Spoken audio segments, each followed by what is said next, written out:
Hey, everyone. Oh, Peter. Hey, sorry I'm late. It's a jungle out there. I had to beat an old lady with a stick to get these cranberries. Peter.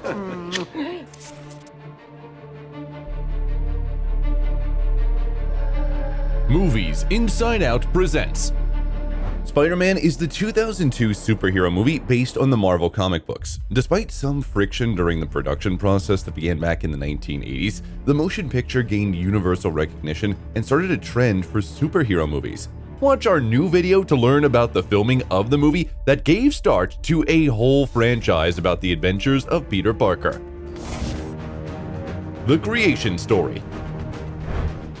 The story of Spider-Man started back in the early 1980s, when the Marvel Comics publisher started negotiations with movie producers to create a film about one of the most popular comic superheroes. Spider-Man! My name's the Human Spider. I don't care, get out. No, he got my name wrong. Get you gotta out tell there, him. you moron! The producer, Roger Corman, was the first in line to get adaptation rights. He invited Stan Lee, one of the creators of the Spider-Man, to write the script, but the project was never kicked off because Corman and Lee couldn't reach consensus about the budget. Producers from the low-budget movie company Cannon Group were the next to show some interest in our hero. Tobey Hooper was supposed to direct the movie. He used to specialize in horrors, and he saw Peter Parker as a werewolf with spider-like abilities. Stan Lee didn't like the concept, and he wanted the script to be rehashed according to the original, so the production was paused yet again. A new screenplay was ready by 1985, and Joseph Zito was given the director's chair. Candidates for the leading role included John Cusack and Tom Cruise, and the budget was supposed to be $15 to $20 million. However, in 1987, the Cannon Group produced some superhero movies that flopped at the box office, leading to the budget being cut to $7 million and then to the project being scrapped completely. In the 90s, the Cannon Group sold the film rights to the Carolco Pictures Studio, who hired James Cameron as screenwriter and director. But once again, they couldn't start the production process due to a series of misfortunes, so the rights ended up going back to the Marvel company, who sold it to Sony Pictures Entertainment in 1999. The studio planned to use Cameron's ideas, but they had no intention of working with him. They considered Roland Emmerich, Chris Columbus, Tim Burton, and David Fincher for the role of the director, but none of them was really invested in the superhero's story. As a result, in the January of 2000, the producers picked Sam Raimi, the candidate that the studio favored the least. He loved the hero and had background in the original materials about him, which helped him get the director's chair. David Cope was made the screenwriter, and later on he revealed that Cameron's texts influenced his script a lot. Cope saw the Green Goblin and Dr. Octopus as the main antagonists. Soon, they hired one more screenwriter, Scott Rosenberg, who dropped the Dr. Octopus plotline and added several action scenes. Right before the filming started, Alvin Sargent did some final touches to the main character's dialogues. By the way, all versions mention the organic web shooters that Cameron came up with. Raimi insisted that special equipment for shooting webs that they had in the original would look too flimsy. It's curious that Cameron, Rosenberg, and Sargent refused to be mentioned in the credits in favor of the main writer, David Cope. Casting. The movie creators wanted the viewers to empathize with Spider-Man and relate to him. They thought that Leonardo DiCaprio, Jude Law, or Heath Ledger could embody the character in that way. James Franco and Joe Manganiello, who ended up portraying Harry Osborn and Flash Thompson, were also considered for the role of Peter Parker. But in July 2000, Tobey Maguire was cast for the main role. Sam Raimi rooted for him after being impressed by his performance in the 1999 drama The Cider House Rules. The studio wasn't sure about Raimi's choice, as Maguire didn't seem like a superhero, but the actor managed to win the producers over. Tobey took preparation for his role very seriously. He trained hard for several months, did yoga, martial arts, and climbing. The actor also studied spiders, had a specific diet, and explored the classical comic books about the adventures of Peter Parker. By the way, Tobey wasn't interested in the Marvel Comics before that, and he agreed to join the project because he liked the screenplay. The role of Norman Osborn, also known as the Green Goblin, could have gone to Jim Carrey, Nicolas Cage, John Malkovich, or Jason Isaacs, but the project didn't resonate with any of them. In November 2000, they cast Willem Dafoe, even though initially they didn't consider him for the role. Dafoe decided to accept the offer, as movies based on comic books were a rare thing back at the time. they auditioned a lot of actresses for the role of Mary Jane Watson, including Kate Bosworth, Eliza Dushku, Mina Suvari, Jamie King, and Alicia Witt. The latter was one of the main candidates. And by the way, the studio also considered Kate Hudson, but she turned down the offer. Elizabeth Banks also auditioned for the role, but the producers deemed her too mature, so she got the role of the secretary, Betty Brant. Kirsten Dunst joining the project was absolutely random. She shared that she decided to audition after she found out that Tobey Maguire was on board. She thought it was a sign that the movie would become something more than a mere blockbuster. She auditioned in Berlin and was cast as Mary Jane just a month before the filming began. Makeup artists had to dye Dunst's blonde hair red, and the producers tried to convince her to straighten her teeth, but she refused to do it. J.K. Simmons learned that he landed the role of J. Jonah Jameson in a very curious way. A fan contacted him, congratulating him on the role after seeing the news on a fan website. 3 hours later, Simmons received a call from his agent who said that it was official. By the way, Stan Lee had been eager to portray Jameson since the 80s, but the movie creators thought he was too old for the role. Lee took the rejection like a champ and spoke in favor of Simmons. Stan still made a cameo in the fight scene between Spider-Man and the Green Goblin during the World Unity Festival, where he saves a girl from a collapsing building. Fun fact, Hugh Jackman could have made an appearance as Wolverine from the X-Men franchise in Spider-Man. The actor agreed to join the project and even came all the way down to New York on set, but the studio had to scratch that idea as they couldn't get their hands on his X-Men costume. The filming process. The filming of the movie began in January 2001 in Culver City, California. The premiere was scheduled for November of the same year, but the studio had to postpone it until May 2002 due to a long post-production process. Most of the scenes were shot at the Sony studio, where they built the Parkers' house in Forest Hills and Times Square. This is where they filmed the fight scene between Spider-Man and the Green Goblin. By the way, they built a life-size facade of the building and really exploded the balcony. Most of the filming took place in Los Angeles. For instance, the Natural History Museum served as the Columbia University lab where Parker gets his supernatural abilities. Scenes in Norman Osborn's house were shot in the Greystone Mansion, which was featured in multiple other movies. The Daily Bugle offices were created in the Pacific Electricity Building, while the Flatiron Building posed as the building of the newspaper house. New York filming locations included the Queensboro Bridge, the Lowe Memorial Library at the Columbia University, the New York Public Library, and the rooftop garden at Rockefeller Center. Did you know that in the scene where the spider bites Peter, the arm that we see on screen belongs to a stunt double, just like the skinny body of the hero at the beginning of the movie? We can see the real Maguire's body in the scene where Parker is looking at his new physique in the mirror. Apart from that, Tobey had a stunt double named Zach Hudson, who even broke his leg while filming one of the scenes. Curiously, Willem Dafoe wanted to perform his own stunts, but it was impossible while wearing the original version of the suit. Then, they created a new aerodynamic and less bulky costume, so the actor was actually able to perform 95% of the stunts himself. By the way, it took Dafoe half an hour to put on the suit that consisted of 580 details. During the first stages of production, the Amalgamated Dynamics company worked on the mask for the Green Goblin. The animatronic mask allowed the person who was wearing it relay a whole spectrum of emotions and looked very close to what they originally had in the comics. But Sony thought it was too creepy and expensive, so they decided to go with a static helmet instead. They initially wanted to use green smoke in the scene depicting Norman Osborn's transformation, but after the director found out that it was toxic, he decided to use white smoke and change its color during post-production. The rain for Spider-Man and Mary Jane's kiss scene was made of water and milk. That way, it looked more vibrant on screen. By the way, the scene was one of the most challenging for Maguire to film, as he was hanging upside down and the liquid was always getting in his nose.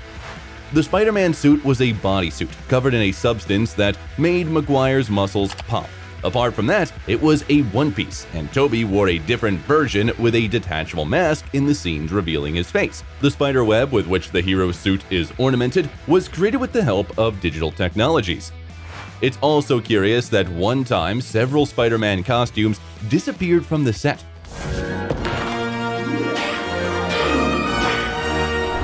The studio offered a $25,000 reward to the person who would bring them back.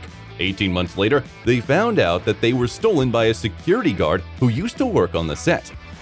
The special effects artist John Dykstra shared that the trickiest part about the Spider-Man suit was that it concealed the actor's charm. As a result, Maguire had to resort to exaggerated body language to relay emotions. The most difficult action scenes that couldn't possibly be filmed in real life were also made with the use of CGI. Dykstra's animation team created models of the main hero, cars, and even New York districts that you could hardly tell from the real ones. Still, the director insisted that each frame wasn't completely computer-generated. Fun fact, they used the green screen to film Spider-Man scenes with special effects, while for the Green Goblin scenes, they used the blue screen. Having both characters in the frame was a challenge because one of them could just disappear against the wrong background.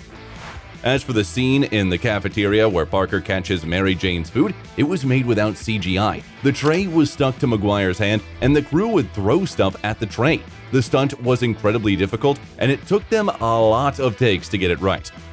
Fun fact, Spider-Man became the first Marvel movie that used the new animated logo with flipping pages. Movie mistakes and errors. Just like most movies, Spider-Man has a lot of mistakes and inconsistencies. They are mostly related to people and objects randomly changing their position in different shots of the same scene. Apart from that, many details come and go in adjacent shots. At the very beginning of the movie, when Parker is chasing the bus, you can see that the road is empty, but in the next frame, a truck suddenly appears in front of the bus. Before going to the lab, Norman and Peter have a talk, and the same red-headed woman wearing a purple sweater goes in different directions several times. The same mistake can be spotted in the scene where Parker and Mary Jane are talking near the cafeteria. There's a bulky man wearing a flat cap appearing in the background multiple times. By the way, in the same scene, Mary Jane's coat sits differently, while the cars passing by behind her magically disappear, although they should be behind Peter. In the close-up shot of Norman Osborn in the lab, we can see fear and desperation in his face, but in the long shot, his facial expression changes dramatically. In the scene where Peter wakes up after the spider bite, you can clearly see that the blanket is next to him, but in the next shot, it's on his shoulders. In the cafeteria, Peter throws a tray at Flash using the web. There's almost no corn on it, but in the next shot, there's way more corn. After Peter and Flash's fight scene, you can see a guy in glasses who goes from being shocked by Parker's abilities to clapping and smiling, and back to being surprised and scared. In the scene where Parker tries climbing a wall for the first time, his clothes betray that he's moving horizontally. When Peter is drawing sketches of his suit, his hand belongs to the comic artist Phil Jimenez, but Jimenez is right-handed while Maguire is left-handed, and viewers can spot how the hero changes the hand he's drawing with. In the scene where Peter tests his web shooting abilities, you can notice multiple mistakes from the get-go. At first, he breaks a rocket model, which is soon back at its place. Several shots later, when he grabs an energy drink, the lamp is off, and in the next shot, it's on. Peter also breaks a green desk lamp, but in the next scene, when Aunt May is at the door, the lamp is back in its place. And after Peter closes the door, we can see that the whole room is covered in web, even though he was just walking around it. The background behind Peter in the scene where he talks to Uncle Ben changes to a completely different one after he gets out of the car. After his uncle's death, Peter throws his hoodie away in an alley, but he still wears it when he gets home. In the kiss scene, it's raining when we look at Mary Jane, and it stops raining when we look at Peter. When Spider-Man saves a child from the burning building, the blanket and the child himself are too clean, unlike the firefighters whose faces are covered with soot. In the Thanksgiving scene, Spider-Man lands on the balcony, but in the next frame, he stands up in the room. During the World Unity Festival, the Green Goblin throws a bomb at the wall, but it definitely explodes inside the building. After the explosions, Mary Jane's hair is blowing in the wrong direction, while Spider-Man's head, neck, and shoulders seem to be as stiff as if the girl were holding onto a mannequin. On top of that, her hair looks too neat after the landing. Deleted scenes and bloopers. One of the first teasers for the motion picture showed Peter working on web shooters, but as we know, the creators dropped the idea. In 2022, British TV cut a line that could be considered homophobic. It was Peter jokingly asking Bonesaw McGraw about his husband. What are you doing up there? Staying away from you. That's a cute outfit. Did your husband give it to you? By the way, there may be some other alterations in terms of explicit and violent scenes depending on the channel that broadcasts the movie. Curiously, the version shown by the Cartoon Network channel was substantially cut due to violent action scenes, explicit language, and mentioning of religion.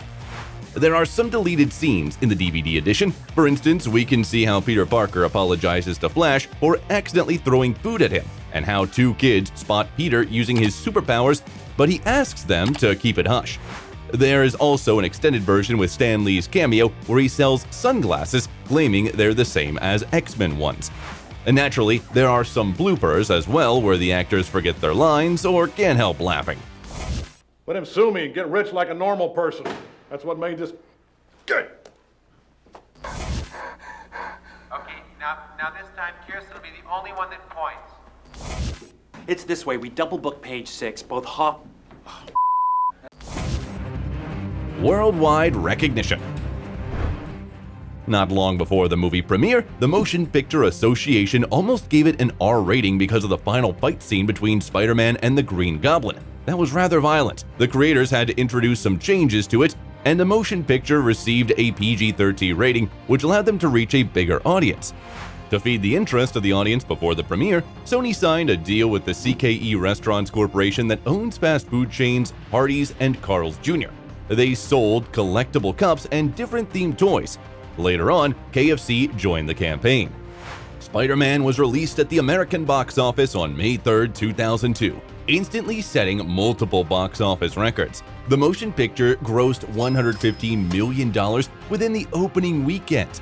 Granted, journalists expected Spider-Man to be a commercial success since the audience was intrigued and there was a little competition on the movie market, but no one expected that it would surpass Harry Potter and the Philosopher's Stone, which held the record of $90 million grossed over a weekend. By the way, we also have a video on how they made Harry Potter on our channel. Spider-Man became the highest-grossing movie of 2002, making around $407 million at the American box office and $418 million more worldwide. By the way, the movie budget was $189 million, including $50 million spent on marketing. Upon its release, the movie became the most commercially successful superhero movie of all time. The motion picture about Peter Parker held the record up until 2008 when Christopher Nolan released The Dark Knight. The soundtrack to Spider-Man, combining the sound of traditional instruments, ethnic percussion, and electronic music, was created by Danny Elfman. It was released on tape and CD under the Sony label on June 4, 2002. The movie was released on DVD in the US on November 1, 2002. There were also some additional materials including commentary, auditions, and deleted scenes. The movie set another record. This time, they sold the most DVDs, 19.5 million copies. Tomorrow morning, Spider-Man, page 1 with a decent picture this time. But Spider-Man managed to impress not only viewers, the response from movie critics was mostly positive, highlighting Raimi's excellent directorial work and wonderful performance by the actors. However, some critics were underwhelmed with the action and questionable visual effects. The Green Goblin suit received the most backlash and was deemed ridiculous.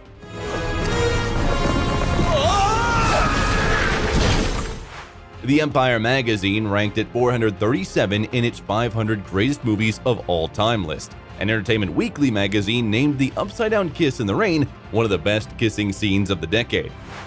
The movie was also nominated for prestigious awards. Spider-Man received Oscar nominations for Best Sound and Best Visual Effects. It scored 6 Saturn nominations and won an award for Best Music. By the way, Danny Elfman was also nominated for the Grammy Award in the category Best Score Soundtrack Album for a Motion Picture, Television, or Other Visual Media. John Dykstra's visual effects were marked by BAFTA, Satellite, and Saturn Awards. Apart from that, the Satellite Awards nominated the motion picture in the category Best Film Editing, and Saturn nominated it in the Best Fantasy Film and Best Directors categories. Teen Choice Awards gave the movie a prize for Choice Movie, Drama, or Action Adventure.